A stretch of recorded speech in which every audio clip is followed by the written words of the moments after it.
He said I needed real-world direction. Thought he could burn my future and I'd just fold. Joke's on him, I got into college anyway. Quietly, legally, and when he found out where I was. Yeah. Let's just say that meltdown was priceless.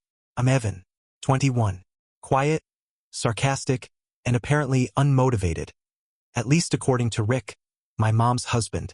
The man's basically a walking ego trip with a beer gut. I've always wanted out. Not just from the house, from him.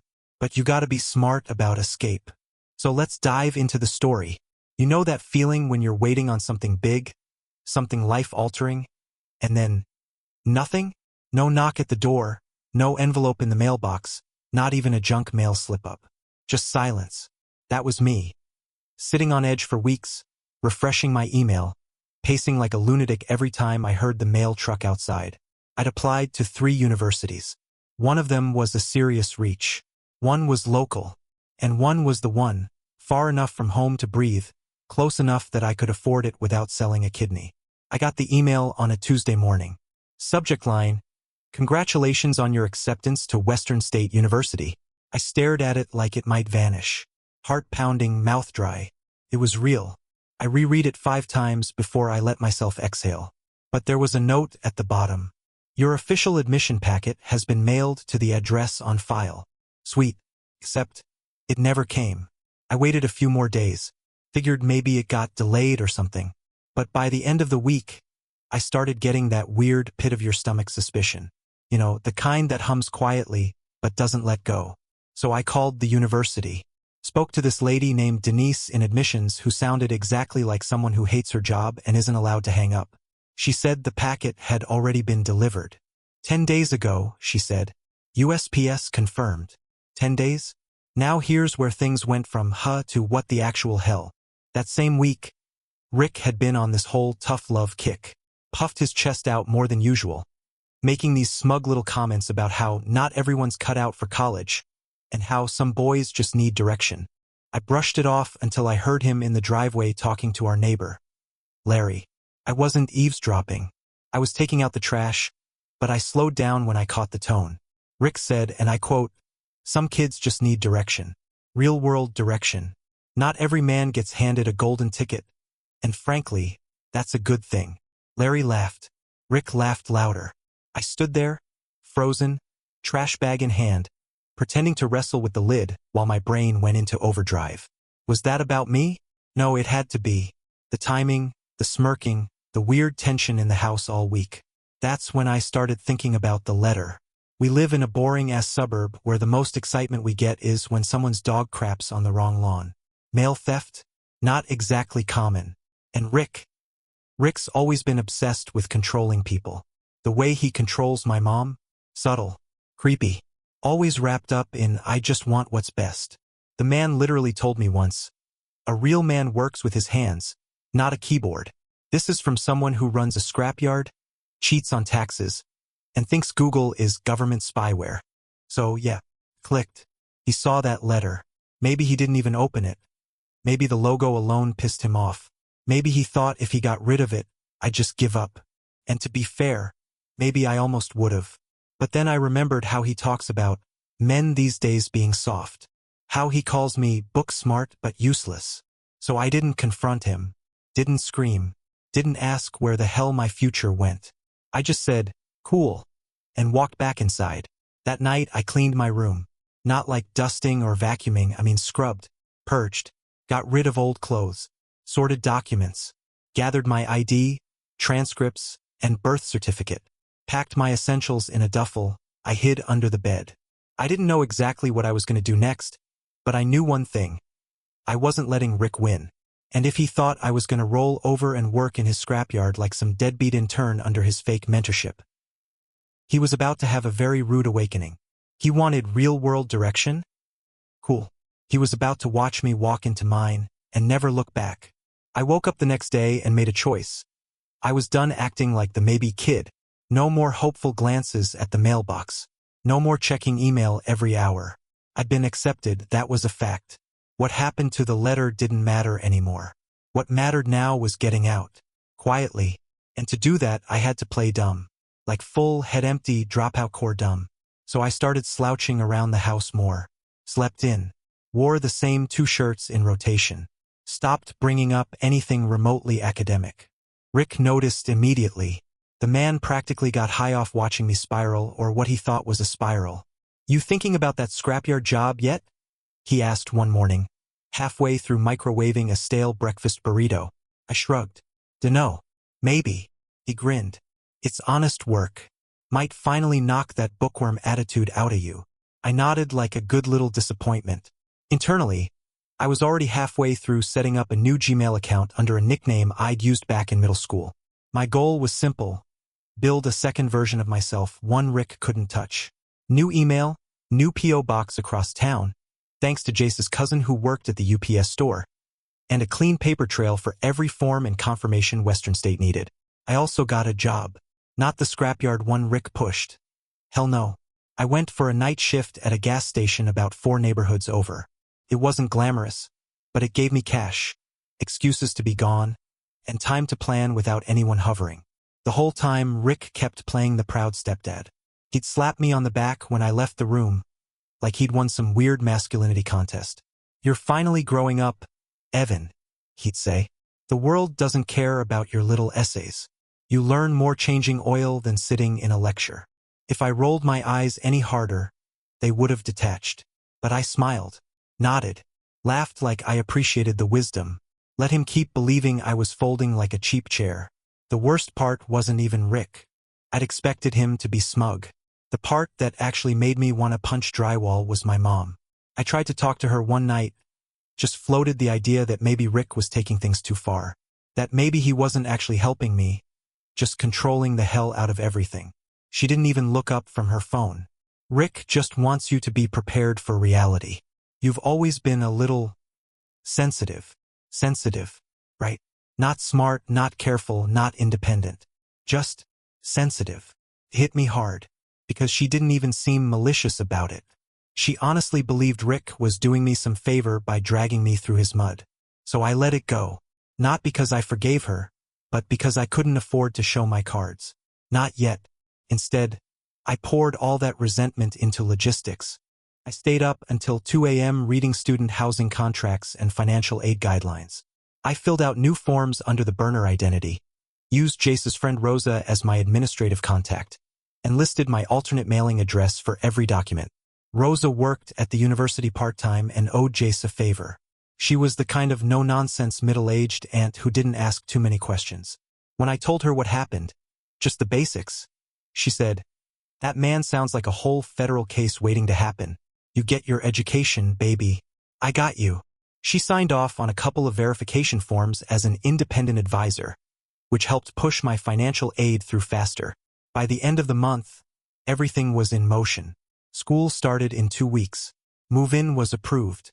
Housing was locked. My class schedule was set. I didn't tell a soul. I even threw Rick a bone. Asked him to show me how to change brake pads. He practically melted with joy. Called it a man-to-man moment. I nodded through the whole tutorial like I gave a single damn about brake pads. At one point, he clapped a greasy hand on my shoulder and said, "See? You don't need college. You just needed direction. I'm proud of you, Evan." Proud. That word tasted like battery acid. But I kept my face blank and said, "Thanks, Rick. Means a lot." Later that night, I sat in my car behind the gas station, looking over my acceptance email one more time, just to remind myself this wasn't a dream. And for the first time in weeks, I let myself feel it. Not just the anger, but the satisfaction. Rick thought I was broken. Thought he won. Let him think it. Because once I left, there'd be no fake comeback story. No apology arc. No "you were right, Rick" moment. There'd just be silence. And me finally gone. Moving day wasn't some dramatic, emotional goodbye. No heartfelt speech, no montage of childhood memories. It was Tuesday. I had a shift at the gas station until midnight, came home reeking like synthetic nacho cheese and windshield fluid, and tiptoed upstairs like usual. Rick was passed out on the couch with a documentary about UFOs playing at full blast. My mom wasn't home. She'd gone to her sister's that weekend and decided to stay longer. Something about needing space. Ironic. My room was already packed. Clothes, laptop, chargers, notebooks, old sneakers, fake ID, all fit into 2 duffels and a backpack. Anything that didn't serve a purpose got left behind. No sentimentality. I wasn't taking memories, just tools. I wrote the note at the kitchen table around 2 a.m., still in my gas station polo. I'm doing what's right for me. Don't call. No name. No signature. Just the truth in the simplest form. I left it next to Rick's coffee mug. He liked it filled and reheated 3 times before noon. He'd see it. I threw my bags in the back of Jace's car, and we pulled out without a word. He didn't even ask questions. Just nodded, turned up the music, and drove. We hit campus around 3:30 a.m. It was technically early for move-in, but I'd worked it out with the housing director, a guy Rosa called predictably corruptible.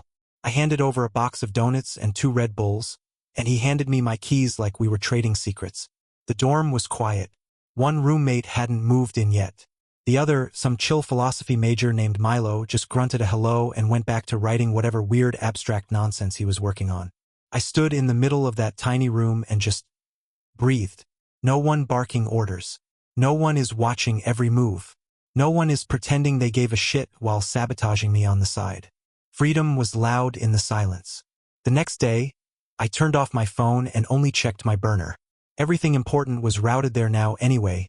School updates, payment confirmations, class rosters. Rick was probably losing his goddamn mind by that point. Especially when I didn't show up for my first day at the scrapyard.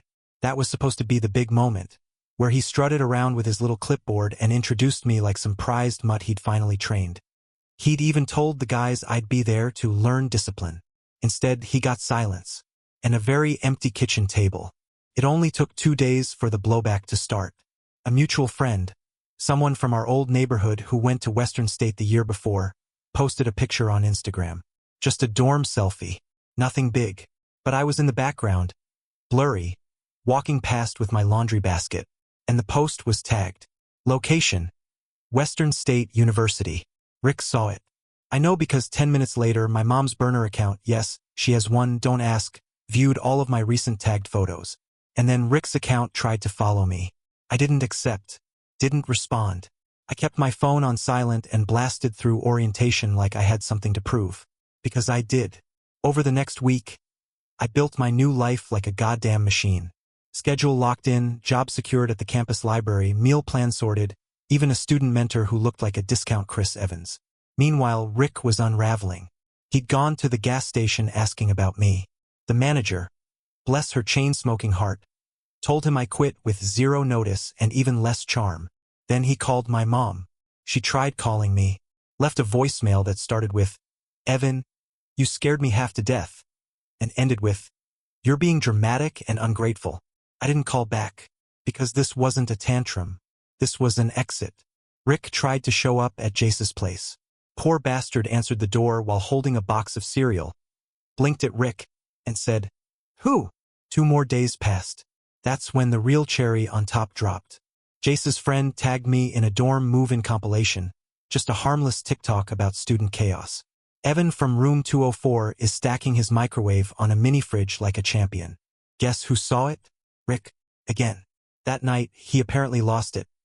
Started yelling in the front yard about how I'd been brainwashed, and how boys without fathers go feral. My neighbor filmed it. The clip made it into a local Facebook group. Comments were brutal. Someone checked this dude's blood pressure. Imagine being this mad about a kid going to college. Bro thinks he's the main character in a boot camp movie. The next morning, my mom texted one thing. "Call me, please." I didn't, because what was I supposed to say? "Sorry, your husband's a control freak," and I finally slipped the leash? Let them sit in the silence. Let the hole I left speak louder than any argument ever could. I was 3 weeks into classes, halfway through a psych paper on family dynamics. Irony noted when I got a message from my cousin, Drew. It was 1 sentence. "Yo, did your mom know about the letter thing?" I stared at the screen for a solid minute before typing back. "What are you talking about?" He sent a photo. Low res, zoomed in, probably taken without permission. My mom, standing in our backyard, staring at something behind the shed. Her face looked like it had just been punched. Not physically, but emotionally. Then he followed up. Rick's dumb ass burned something back there. Bunch of charred paper. Mom found it. Looked shocked. Suddenly, that weird smell I'd caught a few weeks back made sense. Rick had burned the letter. Not trashed it. Not hid it. Burned it. Because, of course, he did. Man probably thought he was being poetic. Like he was some tragic anti-hero keeping the family together through tough choices. Really, he was just a fragile idiot with a god complex and a lighter. But what hit me harder than that, way harder, was the implication. She found it. And didn't say anything. Later that night, I got a voicemail. My phone buzzed once. I didn't answer. I never do when it's from home. I listened anyway. Dana's voice was quiet. Like she was trying not to wake a baby. Evan, I saw what Rick burned. I think it was your letter. I didn't know. I swear I didn't know until today. She went silent for a second. I should have asked more questions. I don't know. I'm sorry. Click. No crying. No excuses. Just that low, fragile guilt that doesn't ask for forgiveness. Just tries to exist without combusting. I played the message once. Then again. Then I deleted it. Not because I didn't care. But because I did. And that's what pissed me off. The thing is, Rick being a bastard? That was predictable. He'd always made it clear that my existence was a speed bump on his drive to dominance. But Dana? She was supposed to be the buffer. She was supposed to notice. Instead, she'd picked comfort. Picked silence. Picked a man who lit my future on fire and called it parenting. And now, finally, it was all falling apart. Apparently, Rick's outburst in the yard wasn't a one-time thing. According to Drew, he blew up at a family barbecue the following weekend, accused everyone of enabling rebellion like we were plotting some teenage insurrection, screamed about disrespect, lack of gratitude, and how much he sacrificed. Someone, I think it was Uncle James, told him to sit down and stop embarrassing himself. Rick tried to throw a lawn chair. It got caught in his own foot. Poetry. The fallout kept rolling. One of Rick's own employees, this dude named Manny, who's been working under him for years, started talking. Word spread that Rick had been skimming from payroll for months. Some shady bookkeeping crap to feed his gambling problem. Apparently, he'd been pouring money into some fantasy sports league that promised high returns and delivered nothing but bounced checks and overdraft notices. Dana found out. That was the final straw. Drew said she packed 2 bags, left a note and walked out. No warning. No speech. Just gone. I didn't hear it from her. I didn't need to. The whole thing unraveled exactly the way it should have. Quietly, steadily, like a rotten floor finally giving out. People started talking. Neighbors who used to nod politely stopped making eye contact. The family stopped inviting Rick to things. The Facebook video from the dorm meltdown made the rounds again. Someone edited it with dramatic music and subtitles. Rick became a meme. I watched it twice, then closed the tab. Not because I felt bad, just because it was over. He burned my letter like it meant he'd won. Thought fire could erase opportunity. But fire doesn't erase. It marks. That ash behind the shed? That was his confession. Too dumb to realize it, too arrogant to hide it. And Dana? Yeah, she didn't light the match. But she stood close enough to feel the heat and pretended it was just a warm breeze. Now she's burned too. And me? I was at a coffee shop with Jace and some friends, laughing at a professor's weird taste in jackets, when I realized I hadn't thought about home in 3 whole days. That was the moment I knew. I didn't need revenge anymore. The wreckage spoke louder than anything I could have said. Took 4 months for Dana to call again. This time, she didn't leave a voicemail. She just let the phone ring. Then again. And again. I ignored the first 3. Finally answered the 4th. She didn't say hello. Just launched straight in. I should have stopped him. Her voice cracked, and for a second, I almost hung up, but I didn't. I should have known what he did. I knew something was off. I didn't think he'd go that far. I let the silence drag. Let her sit in it. I thought you were just being dramatic, she whispered. But you weren't. Yeah. No shit. You were my mom, I said, flat. Not yelling, not emotional. Just stating a fact that now felt ridiculous. You were supposed to look, to ask questions, to care enough to not let a walking red flag with sideburns erase my life plans. I know, she said, and I could tell she meant it, which honestly made it worse. I wasn't scared of him, she said. I just got tired of fighting, of arguing. That's cute, I said. You got tired. So I got screwed. She cried then. For real. Not dramatic sobs. Just the kind of exhausted, bitter crying that sounds more like leaking than weeping. I'm sorry, she said. I know that doesn't fix anything. Didn't. And I told her that. You stayed with a guy who burned my acceptance letter and called it parenting. I said. I don't know how to come back from that. I don't even know if I want to. She tried to explain. That she'd left. That she had nothing to do with Rick anymore. She wanted a fresh start. I gave her the same line I gave Rick. I'm doing what's right for me. Then I hung up. I meant it. See, the thing about revenge is, people always think it looks like fire, dramatic, loud, chaotic. But real revenge? It's quiet, cold. It looks like a blocked number, a deleted voicemail, a new apartment across town with no forwarding address. Rick spiraled. Hard. After Dana left, his money issues caught up with him faster than anyone expected. The gambling debt got sold off to a collections agency that had zero chill. One of his trucks got repossessed. His business partner bailed. Scrapyard got shut down for a temporary audit that magically never ended. Last I heard, he moved in with his sister, who lives 3 towns over in a duplex that smells like cats and bad decisions. He sent me a message. On LinkedIn, of all places. Hope you're doing well. I'd love to catch up sometime. I've made some mistakes. I didn't even read the rest. Just hit delete. Jace saw me do it. Asked, is that him? Yup. You gonna say anything? Nope. And that was that. I wasn't interested in playing therapist for a man who once told me Shakespeare was for weaklings who write poems instead of paychecks. I didn't need closure. I needed distance. My life was full now. I had a summer internship lined up at a startup that actually gave a shit about my ideas. I was getting paid, not a lot, but enough that I could stop eating instant noodles 5 nights a week. I had friends who didn't make me feel like a burden for being quiet. Professors who actually responded to emails. A roommate who respected my headphones as a boundary, not an invitation to trauma dump. I even started dating someone. Casual. No drama. Just easy conversation and shared playlists. And not once did I think, wow, I wish Rick could see me now, because I wasn't doing any of it to show him anything. I was just living. Every now and then, I get texts from extended family. Stuff like, you should visit your mom. Or, she misses you. And I called her. I didn't forget what she let happen. I didn't pretend it didn't hurt. But I also saw her trying, really trying to come back from it. Not with excuses, just with honesty. And that mattered more than I expected. We don't talk every day. We're not suddenly close. But we're real, honest. And that's enough for now. Forgiving her didn't feel like letting her off the hook. Felt like letting myself breathe again. Like dropping a weight I'd been dragging long after I stopped needing to. She made her mistakes. Big ones. But she's still my mom.